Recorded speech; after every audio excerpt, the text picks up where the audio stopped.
Apa komentar terburuk yang pernah diterima? Jadi you are not alone gitu. Aku ada di sini meskipun Hmm. kita nggak bisa ketemu tatap muka, ya kamu bisa tetap ketemu aku gitu. Dan ternyata Kalau saat kita jadi edukator, jangan jadi artis, Mm-mm. gitu ya. Betul. Kalau mau ngartis, ya ngartis Artis aja aja. gitu.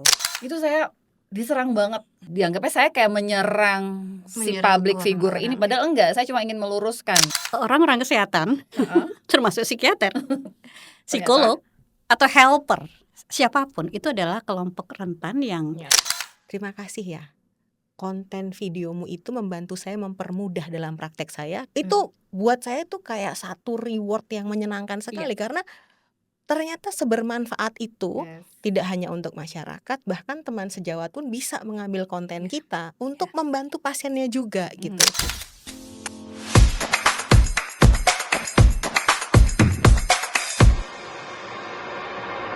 Zaman sekarang psikiater tidak hanya memberikan terapi dan edukasi di ruang praktek one on one, satu persatu antara psikiater dengan pasien atau keluarga, tapi juga di media sosial supaya reach-nya lebih luas lagi. Dan itulah yang saya dan rekan-rekan saya lakukan. Dan spesial untuk Hi People, saya mengundang 2 orang psikiater yang juga sering kali ya muncul di media sosial mengedukasi tentang mental health. Dan kita akan belajar banyak dari mereka hari ini. Kita sapa dulu Dr. Santi dan Dr. Ida. Hai Dr. Tisha. Halo Dr. Ida. Thank you ya, ini berbondong-bondong ya. apa sih yang enggak untuk Dr. Fisya? Turun gunung loh. Turun gunung dari gunung Kidul. Deso. Luar biasa banget dengan kesibukan masing-masing. Udah pasti sibuk praktek lah, sibuk sekolah, sibuk mengedukasi, dan meluangkan waktu untuk hadir nih di Hype Talk the Podcast. Luar biasa ya. Tapi mungkin belum semuanya ada yang mungkin mengenal atau tahu selama ini mengedukasinya di media apa aja. Mungkin boleh dari Dr. Santi dulu deh, boleh cerita. Dok San itu mengedukasinya mainly tuh di media apa aja, terus biasanya topik-topik yang dibahas tuh apa aja gitu. Ya, jadi saya memang mainly di Instagram ya, Dr. Fisya ya, TikTok juga, dan sedang belajar untuk mulai YouTube nih gitu, karena di YouTube kita bisa punya platform yang lebih panjang ya gitu kan, long form ya gitu. Nah memang untuk konten edukasi yang paling sering saya share sebenarnya lebih banyak ke daily activity gitu ya, daily situation, nggak harus diagnose, tapi mostly saya jelaskan dari sisi kinerja otak gitu, supaya Sesuai teman-teman expertise ya. betul, supaya teman-teman dapat tambahan informasi yang brain base gitu, karena kan yang psychological base, yang base yang lain kan sudah banyak nih teman-teman. Jadi saya berusaha hadir di media sosial itu untuk melengkapi gitu, supaya informasi yang didapetin teman-teman itu lebih komplit gitu. Dr. Fisya. Keren. Kalau Dr. Ida gimana? Saya tuh sebenarnya tidak menganggap diri saya spesialis ya, spesialis yang memang seorang edukator yang memang menjadi bidang yang saya tekuni. Ini adalah bagian dari aktivitas saya sehari-hari aja sebenarnya. Karena saya basicnya adalah interest di psikiatri komunitas, jadi saya biasa juga memberikan informasi edukasi ke masyarakat gitu.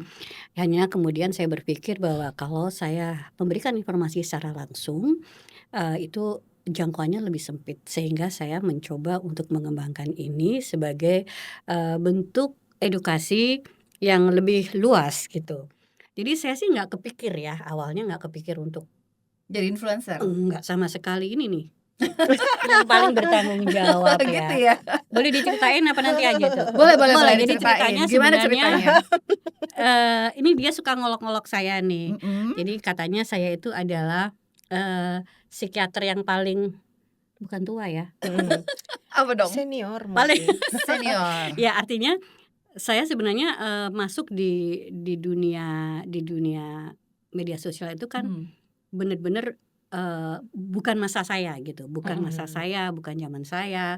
Saya juga tidak punya niat untuk menekuni bidang ini.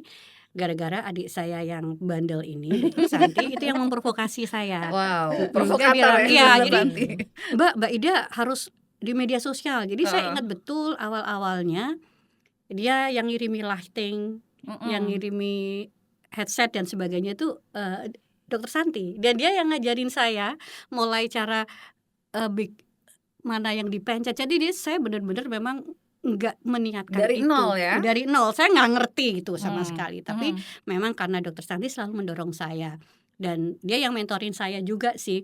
Nah akhirnya kok ternyata dampaknya besar ya bagi masyarakat. Dan itu membuat saya menjadi kayak merasa hidup itu bermakna. Wow. Jadi ternyata dengan mengedukasi ini kita jadi something yang rewarding juga ya buat Ya, diri Betul, kita ya. benar juga, betul. Pas benar. dapat feedback orang lain merasakan manfaat nih, misalnya netizen komentar makasih ya dok, postingan ini membantu saya untuk bla bla bla, itu sangat rewarding ya buat Betul. kita. Ternyata oh dari sesimpel membuat video atau konten bisa sangat membantu gitu ya. Kalau dokter Santi awalnya gimana? Kalau dokter Ida kan diseret ya, Dijerumuskan dia. dirumuskan ya. Kalau dokter Santi gimana? Karena sebenarnya waktu itu kan berawal ketika COVID ya, Dokter Fisya. Itu dunia berhenti gitu. Yes. Dan orang tuh kesulitan mengakses dokternya. Padahal kan kita psikiatris itu butuhnya ngobrolnya ya. Gitu. Jadi bayangkan seseorang terkungkung di dalam rumah dan mereka nggak bisa ketemu sama psikiatrisnya. Itu benar-benar luar biasa gitu. Jadi saya berusaha untuk membuat konten yang bentuknya adalah sebenarnya ngobrol awalnya gitu loh. Kayak pingin nemenin aja gitu. Jadi you are not alone gitu. Aku ada di sini meskipun kita nggak bisa ketemu tatap muka, ya kamu bisa tetap ketemu aku gitu. Dan ternyata dalam era COVID itu sebenarnya peran psikiatris itu besar banget. Cabin fever, Yes. panic attack, depression, OCD. OCD, adjustment disorder. Waktu Yep. itu luar biasa banget gitu. Dan ternyata memang COVID-nya itu sendiri punya efek dari sisi mengganggu kinerja otak kan Dokter Fisya kan. Nah saya masuk tuh dari sisi situ dan ternyata betul yang Dokter Fisya sampaikan. Bukan fame-nya, orang berpikir cari fame ya, enggak. Tapi impact ketika orang ngerasa dapat manfaat dari konten itu yang menurut saya wow banget sih Satu gitu. orang aja ngasih feedback itu tuh kita langsung kayaknya oke, I'm on the right path gitu ya rasanya ya. Iya. Jadi orang kalau berpikir seneng ya terkenal, well ya terkenalnya ya pasti memberikan efek oke. Tapi membaca komen bahwa konten kita itu membantu seseorang ya, apalagi mungkin Dokter Ida dan Dokter Fisya juga pernah dapat ya dok, dengan melihat kontennya dokter saya mengurungkan niat untuk wah itu Yes. itu impactful Dalam banget sih itu betul. menurutku. Saat ada orang yang mungkin udah di ujung ibaratnya ujung kehidupan dia rasanya gitu ya, ingin mengakhiri hidup, terus akhirnya terhenti karena dia merasa oh oke, ada konten yang menguatkan, konten yang memberi dia ya sedikit insight, pencerahan gitu ya. Itu ini banget sih, Iya. impactful banget buat kita. Dan mengakses psikiatris itu kan tidak semua punya privilege ya. Misalnya ada orang yang tidak punya BPJS, ada orang yang mungkin nggak punya insurance, financial source-nya to limit. Mereka bisa dapat info dari kita for free. Yes. Itu Dan yang bahkan menurut di saya. pelosok. Yes, gitu. Jadi itu yang kenapa saya juga waktu itu berharap Dokter Ida itu join in gitu ya. Karena memang sebenarnya beliau ini yang expertnya di komunitas kan. Gitu. Punya ilmu yang segudang untuk komunitas. Cuman medianya yang dirubah kan gitu. Kalau zaman dulu kan medianya live nih, ketemu sama orang langsung gitu ya. Mungkin ke komunitas, ke puskesmas, ke penyuluhan. Nah, saya merasa kenapa nggak dipindahkan ke media yang memang bisa diakses banyak orang gitu. Karena beliau kan untuk dari sisi ilmunya udah nggak perlu belajar lagi kan. Iya, Yang tinggal perlu di-share aja. teknikalnya aja. Jadi menurut saya itu kenapa Dokter Ida juga cepet ya growth-nya di medsos itu, karena memang isinya udah bagus memang gitu. udah ada isinya gitu ya. Terima udah pasti kasih ya. loh Dokter Santi. Iya. Anda orang yang ke 1014 yang ngomong begitu. Padahal 1015 dapat MUK ya. Iya betul. Tolong ya berhenti di situ. 1014 aja cukup. Kalau saya beda lagi nih, Dokter Santi dan Dokter Fisya. Ada sesuatu yang awalnya itu nggak kepikir buat saya ya. Kita kan pengennya senang bisa mengedukasi. Ternyata itu juga bisa bikin cara kita untuk stress release. Stress release. Ya kalau kita Setuju. baca ya, kita baca penelitian yang salah loh teman-teman.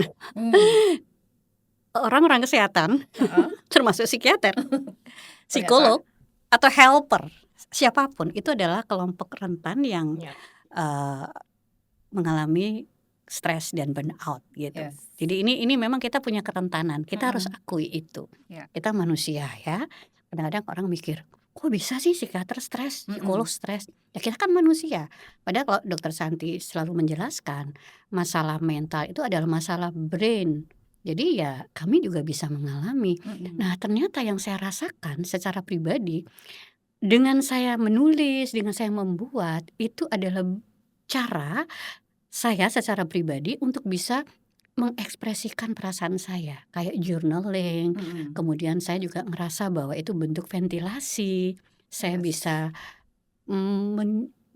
bagi apa yang saya rasakan tapi dengan cara saya gitu. Mhm.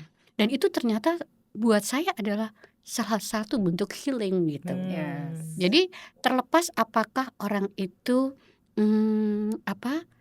dia menerima, Dapat manfaat. menikmati, Mhm. oke itu alhamdulillah. Tapi untuk kami pribadi ini adalah salah satu bentuk mental growth juga Iya. gitu.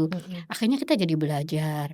Jadi, kalau mungkin teman-teman lihat ya saya suka diajakin nih sama mereka berdua tuh, digodain gitu. Saya kan sok puitis gitu ya, sok penyiar gitu ya. Emang kan tapi? Emang Iya kan? iya, maksudku gini Heeh. nih, sebenarnya itu, oke, itu memang bagian dari gaya saya, Mhm. tapi sebenarnya itu adalah bentuk ekspresi dari emosi saya gitu. Mhm. Karena, semua konten saya yang bikin sendiri dan itu mewakili apa yang saya rasakan gitu. Jadi manfaatnya sebenarnya secara personal itu bagus gitu. Buat, kita yang Buat juga kita melakukan ya sebagai educator-nya. iya, kita jadi Mhm. punya ruang gitu ya, apalagi kalau kita punya hobi itu kan ya Tersalurkan ya. tersalurkan. Jadi pernah tuh ya Mhm. malam-malam kan, sekitar jam 9 suami saya Mhm. baru datang gitu, lihat saya berdandan gitu. Mhm. Mhm. Sorry bukan suami saya yang berdandan. Suami saya Terus? tanya gini, "Mah, Mama mau kemana?" Kan saya dandan cantik. Heeh. "Mau live." Dia langsung bilang, "Astaghfirullahaladzim." Jadi itu kan cara saya healing ya. Heeh. Karena seperti Dokter Santi bilang kan, bagaimana ketika kita Covid, kita nggak bisa ngapa-ngapain, Mhm. kita berdandan gitu kan kita gagal move on dari lipstik gitu. Mhm. Ternyata itu juga bisa membantu kita gitu. Jadi sekarang suami saya cuma begitu lihat saya malam-malam dandan cuma, "Astaghfirullahaladzim." Jadi Bukannya Masya Allah nggak gitu Masya ya? Allah Tabarakallah. Malah astagfirullahaladzim, astagfirullah. astagfirullah. Jadi ya it's okay. Ya it's okay, Nah benar itu benar adalah benar. salah satu bentuk gitu ya, Untuk bagaimana kita mengekspresikan. mengekspresikan karena Yes. memang kita Kita butuh itu juga. butuh itu juga. Banget. Dan menariknya tadi kan seperti yang Dokter Ida bilang ya, bahwa kan tadi Dokter Ida punya gaya sendiri kayak puitis ya, penyiar gitu kan. Dan walaupun kita nih sama-sama psikiater dan mungkin banyak rekan-rekan kita juga sesama psikiater atau dokter yang lain gitu yang juga mengedukasi, tapi style-nya beda-beda ya. Beda-beda. Menarik banget gitu. Iya, Ternyata iya. di situ ada aspek individual kita yang juga Ya. masuk gitu, personal touch-nya ya. Gitu. Nah ini yang ternyata nggak hanya kita memang mau share untuk masyarakat biar mereka dapat manfaat, kita pun sebetulnya dapat manfaat ya dalam hal bisa mengekspresikan diri juga di situ ya. Tapi ada manfaat lain nggak sih selain ketenaran dan juga tadi rewarding buat diri? Kan orang suka mikir, kok sempet-sempetnya sih udah praktek sibuk pastikan banyak pasien yang harus ditangani gitu. Sempet-sempetnya bikin konten, apakah menguntungkan gitu intinya? Apakah ada manfaat secara materi atau hal-hal yang memang membuat orang tuh jadinya, oh pantesan nih semangat terus bikin konten. Selain oke deh manfaat secara kita merasa lebih nyaman, tenang, bisa ventilasi gitu. Kalau ada orang pengen tahu aja gitu, pengen tahu ada nggak sih manfaat seperti itu? Cuan gitu maksudnya, to the point aja. Cuan indirect ya bentuknya karena Nggak kan langsung semakin ya? kita punya nama, orang makin kenal kita, kalau kita jadi dokter kan otomatis pasien yang cari kita lebih banyak, itu Iya. sudah otomatis Iya. gitu. Tapi kalau aku sendiri sih Dokter Fisya ya, itu adalah tantangan untuk keep learning. Itu yang Yes, membuat aku ngerasa kayak Harus belajar terus. harus belajar terus. Kenapa? Karena pertanyaan dari Iya, netizen susah gitu loh. ya, betul. Dan kadang-kadang kecepatan kita dalam merespon informasi ya. Oh ada kondisi seperti ini, Iya. kita harus belajar. Itu kan terus tuh gitu ya. Betul. Jadi satu dari kebutuhan kita Mm-mm. untuk learning, kedua dari kebutuhan kita untuk memberi juga. Iya. Artinya kalau yang kita berikan itu adalah ilmu-ilmu yang ya tidak berkembang, pastinya teman-teman juga nggak Nggak ngerasa tertarik ya untuk perlu itu gitu. Jadi perlu. kita ditantang untuk ngasih yang terbaru. Nah, kalau kita Mhm. harus kasih yang terbaru, kita mesti belajar juga yang terbaru. Betul, betul, Iya. Nah, betul. itu sih yang menurut saya sih Mm-mm. secara langsung mendapatkan benefit Benefitnya itu di situ gitu. ya. Iya, karena jadi nggak di comfort zone lagi kan. Iya Harus betul. terus Challenge belajar. terus. Benar sih, saya Mm-mm. juga merasa kayak harus belajar ya. Malu dong ya kalau Ya, nggak bisa Dead jawab Door yang diwawancara Iya, iya, iya. child grooming tuh Itu tiba-tiba. dia tiba-tiba ya. Tiba-tiba child grooming Nah, gitu. iya kan? Mm-mm. Dan yang menarik ya Dokter Vivi ya, Mm-mm. tadi menarik di Heeh. pertanyaannya Dokter Vivi dan Heeh. Dokter Santi tadi bilang bahwa ya oke, kita nggak munafik, Heeh. dapatlah ya. Iya. Tapi memang ada keterbatasan kita. Kita Mm-mm. kan bukan membranding ya, memang aslinya psikiater. Mm-mm. Kita nggak bisa secara vulgar gitu Jualan. dalam tanda kutip jualan. Pasti Yes. kita akan ada batasan etika, Etika. ada batasan apapun gitu ya. Bahkan ketika kita menunjukkan sisi diri kita yang sebenarnya, itu Mhm. juga memiliki kerentanan. Mhm. Misalnya nih, kita Iya. makan-makan enak, Heeh. jalan-jalan ke luar negeri gitu ya. Iya. Ya itu kan uang-uang kita juga. Kita kan juga Mm-mm. butuh healing juga Healing. gitu ya. Tapi bisa loh itu menjadi triggering, menjadi persepsi yang membuat orang berkomentar apa saja. Ya itu sebenarnya sesuatu yang tidak bisa kita bendung. Mm-mm. Ya karena mereka boleh berhak menilai kita apa saja. Mhm. Tapi ini justru menjadi keterbatasan kita. Kita nggak bisa jadi diri kita sendiri secara Mm-mm. maksimal. Iya. Karena kita takut itu jadi triggering Mhm. buat orang lain. Itu satu. Yes. Nah kalau kita ditanya apakah mendapatkan keuntungan? Nih Dokter Fisya boleh deh lihat Mhm. Dokter Santi juga ya kan. Kita kan ada tuh insight ya, insight di Mm-mm. Instagram. Justru follower saya sebagian besar nomor 1 teratas orang Jakarta. Jakarta. Hmm. Mm-mm. Yang kedua pokoknya Bandung, mana-mana, Surabaya, ya. Surabaya, Jogja, apa maneh desa gini gitu. Paling sedikit. Coba kalau kita bicara tentang market ya. Iya. Misalnya ada bilang, "Oh, itu ngonten biar pasiennya mendatangkan pasien." Sebenarnya yang justru mendapatkan keuntungan banyak. secara langsung Mhm. adalah dengan teredukasi ini. Kalau lihat dari peta insight Followers, ya. followers itu Mhm. justru adalah Jakarta. Ke saya dong. Iya, makanya Makasih ya Dokter Dokter Ida Vivi harus harus promosikan ke saya. Iya. Enggak. Padahal ngantrinya udah sampai Februari tuh. itu kan. Sementara kami yang di desa ya tetep aja kayak ngono. Bukan ini bergurau ya. Buat bergurau. Tapi intinya adalah dengan kami agak sedikit GR dia. Heeh. Antara waham kebesaran, pede, narsis, sombong Kebablasan itu ya. beda-beda tipis Iya. ya. Heeh. Jadi sebenarnya Nanti kita QEG. justru ketika kami melakukan edukasi itu kok kayaknya yang dapat keuntungan juga psikiater-psikiater lain Yes. yang tidak juga menjadi edukator, dan itu buat kami menjadi satu kebahagiaan gitu. Iya. Karena banyak orang yang bisa tertangani dan insight, kemudian bahwa mereka paham butuh Betul. pertolongan.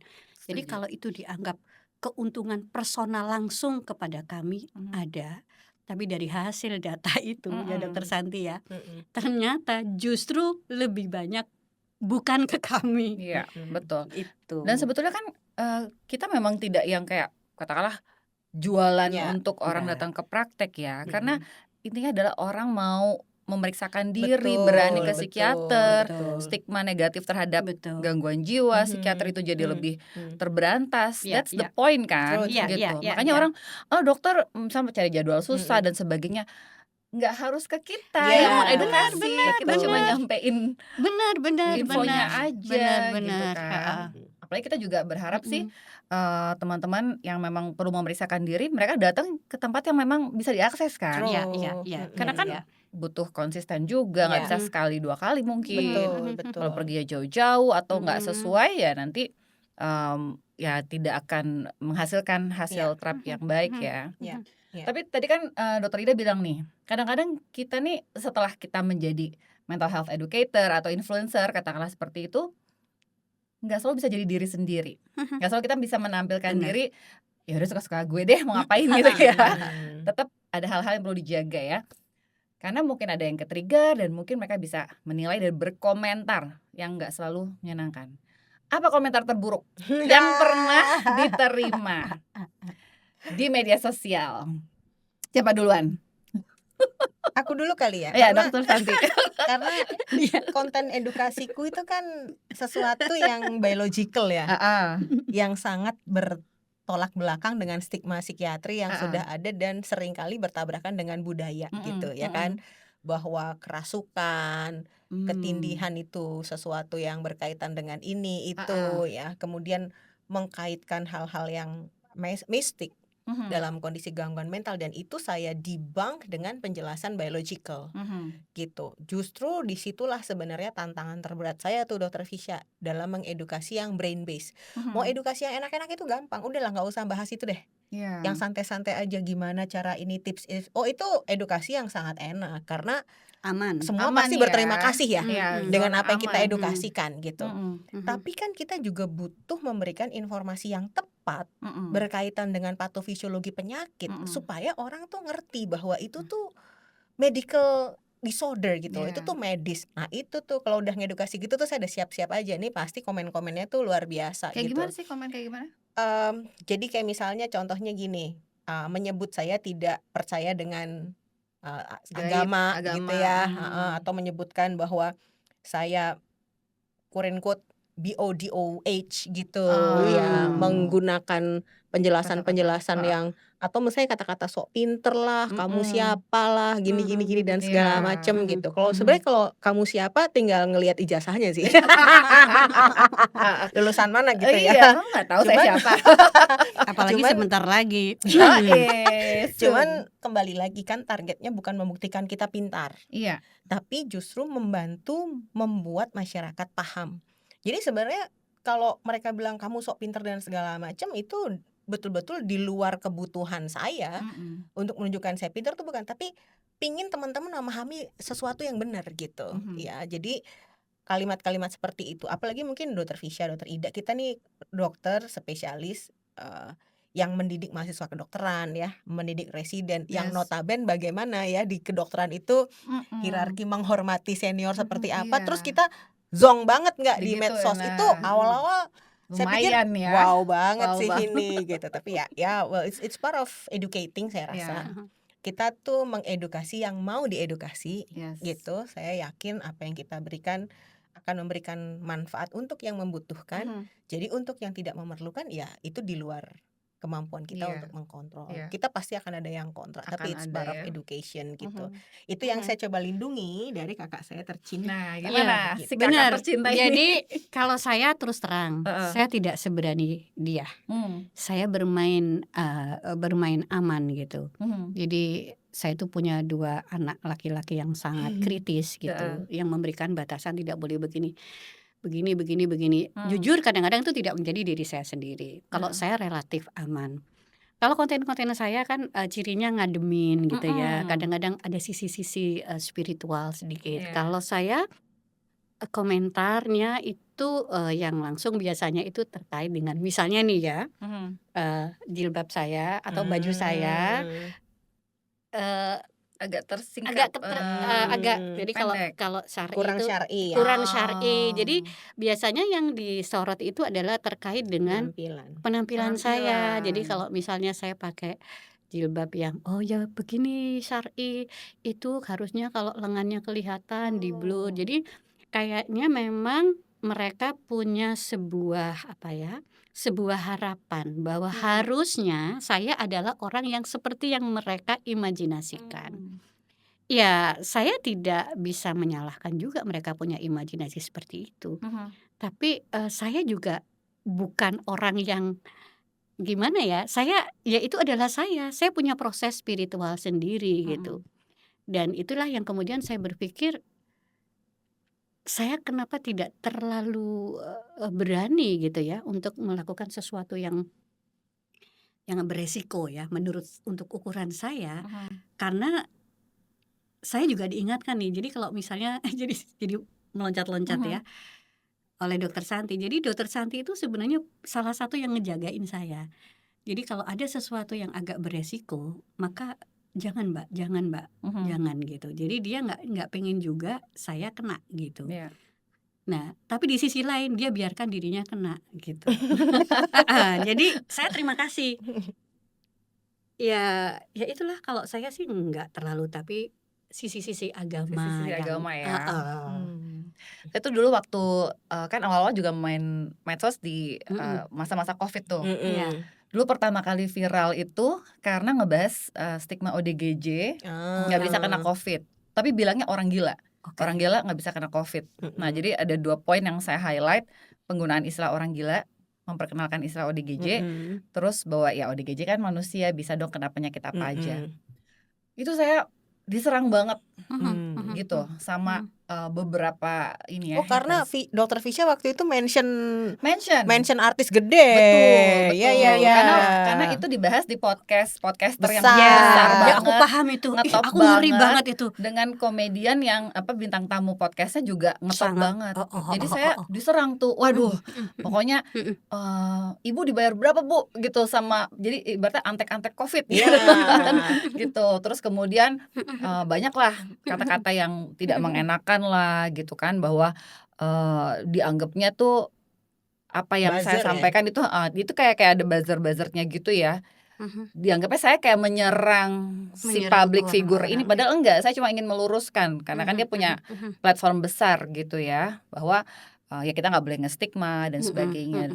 Tapi itu cukup Kena mengguncang mental. ya, kena mental juga. Kena mental ya. Karena langsung memang viral, yang nonton jutaan, terus komentarnya banyak banget dan banyak sekali yang komentarnya tuh ya jempolnya nggak bisa ini ya, nggak bisa ditahan dengan baik gitu ya.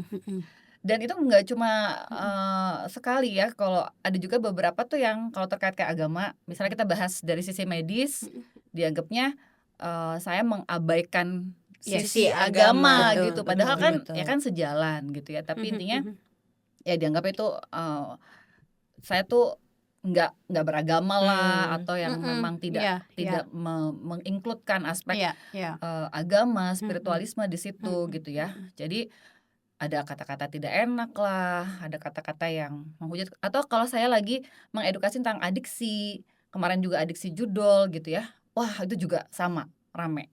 Jadi kadang-kadang bisa sangat personalized yang kalau misalnya keluarga ibu yang kena gimana, kalau gitu kayak nyerang banget gitu, dan itu bisa bikin terguncang kalau nggak benar-benar kuat mental ya bermain medsos. Tapi jujur ya, aku itu sangat kagum sama kalian berdua.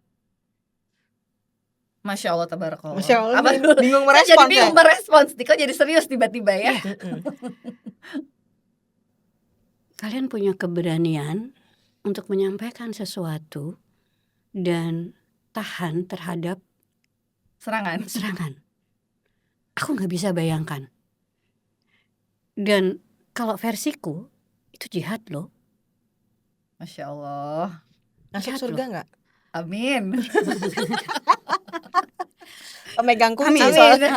Nanti kalau kamu masuk surga cari aku ya. Nah, Mbak Ica mana? Duh, mana? Aku duluan. Nah, aku aja dong. Nah, gitu kan. Karena kita merasa kayak harus ada yang berani Iya. ngomong sih. Jadi aku kalau Mbak Vivi lagi ngomong yang nyerempet bahaya gitu, aku Agak juga ngeri-ngeri sering, sedep iya, ya. aku tuh ikut ngeri gitu. Aku tidak seberani kalian berdua gitu ya. Tapi aku support gitu. Aku nggak bisa bayangkan gitu berada pada situasi itu. Mungkin bukan lebih kepada bukan usia ya kali ya. Tapi kalau saya kan mungkin masa-masa untuk jadi itu aku udah sudah nggak seberani itu gitu. Sudah lewat masa-masa itu untuk saya. Makanya saya mengapresiasi sekali sama kalian berdua, itu luar biasa.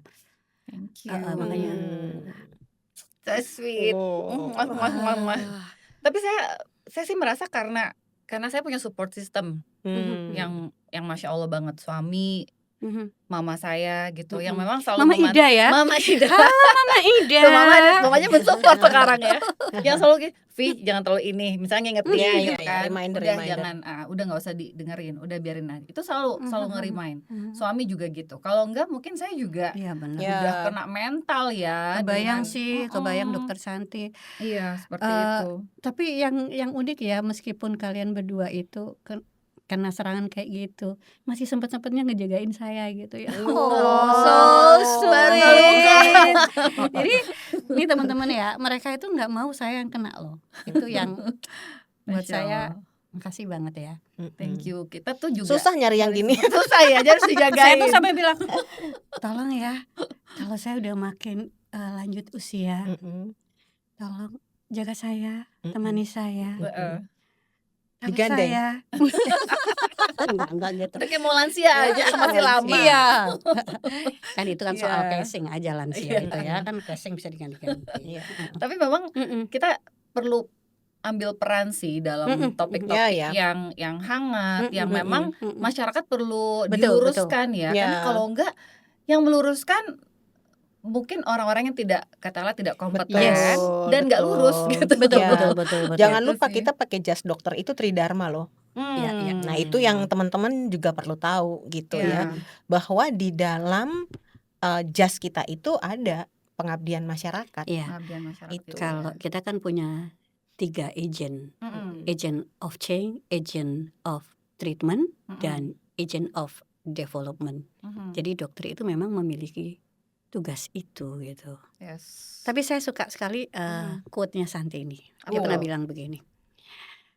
Kalau saat kita jadi edukator, jangan jadi artis, Mm-mm. gitu ya. Betul. Kalau mau ngartis, ya ngartis Artis aja aja. gitu. Jadi Benar.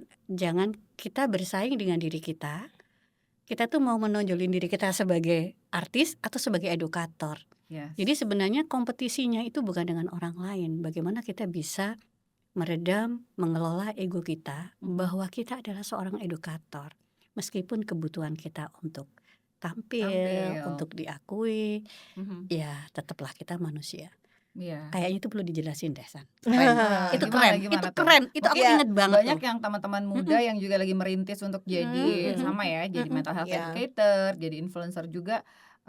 Mereka mungkin perlu juga tuh insight seperti itu. Mm-mm. Gimana tuh Dok San? Karena pada prinsipnya educator itu kan educate ya, Mm-mm. gitu. Jadi targetnya adalah memastikan apa yang kita sampaikan itu tersampaikan, Mm-mm. gitu.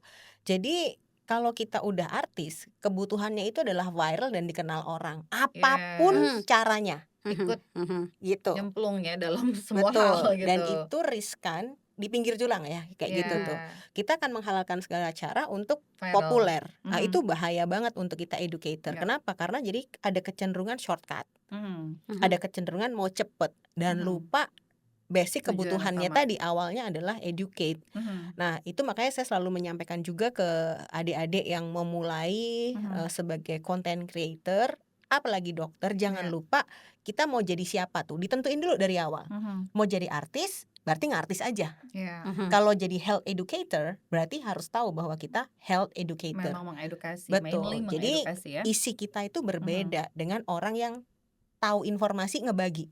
Iya. Kalau bukan dokter, oh saya tahu tuh dengar bahwa kalau minum vitamin ini bisa bantu ini. Oh dia bebas share, dia nggak punya evidence base nggak apa-apa. Ya. Tapi kalau kita dokter nggak bisa, kita Ada tanggung educator jawabnya. ada tanggung jawabnya. Betul. Jangan sampai itu jadi twisted ya, Iya. Dokter Ida dan Dokter Fisya Iya. ya, sehingga banget. akhirnya melenceng gitu.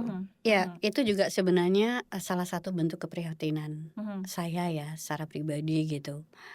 Eh, Kadang-kadang kita lupa gitu ya bahwa profesi itu adalah bisa menjadi satu pendapat umum gitu. Dokter juga manusia, dia juga punya kebutuhan untuk tampil, eksis, diakui gitu ya. Dan dokter juga tidak sempurna. Tapi ketika orang tahu itu dokter, maka yang kadang-kadang yang dituju itu bukan personalnya. Maka seolah-olah seluruh dokter itu akan kena gitu. Dan itu yang kadang-kadang teman-teman, ayo kita saling menjaga marwah kita sebagai seorang dokter gitu ya. bahwa apa yang kalian lakukan itu ternyata dampaknya tidak hanya pada mulu, tapi secara profesi itu akan terdampak dengan citra itu. Yes. Ya, mungkin orang sudah makin lama sudah makin bisa berpikir lebih dewasa, tidak melabel itu. Tapi jangan karena ulah 1 atau 2 orang saja yang sebagai seorang dokter, kemudian masyarakat juga akan menilai itu dokter semuanya seperti itu. Sebenarnya kerugiannya itu tidak, oke, dokter jelas rugilah, tapi justru kerugiannya adalah di masyarakat. Ketika trust terhadap dokter kita itu sudah menurun, mereka cari bantuan kemana? Nah, Yes. jadi ketika mereka sudah menganggap dokter seperti ini, oke, kalau orang yang punya uang mungkin mereka cari second opinion ke luar negeri. Tapi untuk mereka, masyarakat yang tidak mampu, yang dengan kebutuhan yang terbatas, tapi sudah teracuni pikiran bahwa dokter atau psikiater ini ABCD, itu akan menghambat mereka untuk mencari pertolongan dan akan mencari alternatif-alternatif lain yang mungkin lebih mahal atau justru bukan kompetensinya. Iya. Makanya jualan mental health itu marketable. Yes. Dan itu yang kita khawatirkan kalau bantuan-bantuan yang ditawarkan oleh orang-orang yang tidak kompeten itu tidak evidence based ya, tidak berbasis bukti ilmiah dan tidak bisa memberikan katakanlah hasil terapi yang memang diharapkan ya oleh orang yang mencari bantuan tersebut ya, gitu ya. Betul. Jadi Iya. mudah-mudahan sih kita bisa terus mengedukasi Iya, di media betul. sosial, bisa Iya. memberikan manfaat untuk banyak orang. Dan saya mau minta closing message dari Dr. Ida, dari Dr. Santi untuk sejawat-sejawat kita, rekan-rekan kita, mungkin rekan-rekan muda nih ya, dokter khususnya psikiater yang mungkin mau terjun ke dunia content creation nih, mau mengedukasi di media sosial. Kira-kira apa sih take home Sebagai ketua message-nya humas. gitu ya? Nah, tolong di-share buat yang menyimak. Kalau aku sih sebelum kita menjadi seorang educator, kita harus pastikan mental kita siap dan kita juga harus pastikan bahwa kita juga melindungi diri kita sendiri. Itu dulu sih. Oke, pastikan mental siap, lindungi diri sendiri. Kalau Dok Santi? Ya, kalau saya pada prinsipnya kalau kita mau start untuk membuat konten edukasi, pertama kali yang harus dipikirkan adalah sebermanfaat apa konten yang akan saya sharekan gitu. Karena pada prinsipnya kebermanfaatan itu adalah utama, Dr. Fisya dan Dr. Ida. Kalau kita membuat konten dan kita berpikir ini akan seviral apa tanpa ada manfaatnya, itu berbahaya. Karena pada prinsipnya kebermanfaatan. Saya pernah ngalamin suatu yang sangat menyenangkan sekali ketika PIT dan saya ketemu teman sejawat dan teman sejawat itu bilang, "Terima kasih ya, konten videomu itu membantu saya mempermudah dalam praktek saya. Kalau misalnya saya mau jelasin, tonton tuh konten Dr. Santi yang itu. Kalau mau tentang otak, tonton." Itu buat saya tuh kayak satu reward yang menyenangkan sekali karena ternyata sebermanfaat itu tidak hanya untuk masyarakat, bahkan teman sejawat pun bisa mengambil konten kita untuk membantu pasiennya juga gitu. Belum lagi mungkin para guru ya, guru Dokter BK, muda, orang mahasiswa tua. kesehatan. Nah, itu. Jadi untuk teman-teman muda, teman-teman dokter, teman-teman psikiater muda yang mau membangun kontennya, mau jadi health educator, kembali lagi health educator. Kita harus memberikan apa yang bermanfaat. Itu prinsipnya. Jadi sangat berharap sekali bahwa berhati-hati dalam membuat konten, kembalikan lagi ke niatan awal bahwa kita ingin membagikan manfaat gitu, Dr. Fisya. Innamal a'malu binniyati. Amin. Artinya Masya Allah ya, pikiran dewe. udah mulai keluar ilmu-ilmu yang lain nih ya. itu kan bedanya kita di setting media sosial ya kan. betul. Ya, betul. Dr. Ida kan Jangan selalu yang terkecoh ya teman-teman ya. solih dan apa tuh brandingnya Soleha. Biar gaul asal solihah. Masya Allah, tabarakallah ya, benar-benar ya luar biasa banget. Ini kita bertiga kalau dikumpulin ya, itu heboh. butuh berjam-jam ya Betul podcastnya betul ya, betul nggak bisa betul. cuma Nggak bisa sebentar cuman ya. sebentar Mudah-mudahan ya. next time kita Ya, bisa ya. ngumpul bertiga lagi Dan dan bisa ngobrol seru lainnya ya. Ya. Jadi this is just the beginning. Ya. Ditunggu untuk episode-episode berikutnya ya. Ya. Apa nih? Janji ya? Janji Oh ya. janji iya. ya. Mm-mm. Janji ya, kita bertiga Jadi podcast bertiga, lagi. podcast Podcast lagi. lagi. Iya. Di dunia maya apa di dunia nyata? Di dunia Di dunia nyata nyata dong. Di dunia lain. Oh, iya. Oke. Berarti saya sedang membangun konten YouTube saya, nanti dibantu dipromot Iya. Dokter Fisya. Siap. Berarti kita Sip, provokasi Dokter Ida buat konten YouTube-nya Yes. juga Eh, dong. Biar saya bisa collab terus ya. sebentar lagi saya akan mendukung. Ini berita baru. Mendukung Dokter Santi ya. Thank you so much. Terima ya, kasih, Dokter Dokter Santi, Fisya. Dokter Thank Ida, you, Dokter udah Ida. meluangkan waktu Makasih. untuk hadir di Hype Talk The Podcast. Ya. Buat Hi People, seru banget kan perbincangan kami bertiga. Seperti apa komentar kalian setelah nonton ini? Tulis di kolom komentar. Jangan lupa untuk like dan juga share video ini sebanyak-banyaknya. Yang belum subscribe, please subscribe sekarang juga. Karena di channel YouTube saya ada beberapa segmen Hype Talk The Podcast, ada edukasi Dok Fisya, dan juga ada curcol bersama Dok Fisya. Thank you for watching. Sampai ketemu lagi. Bye-bye.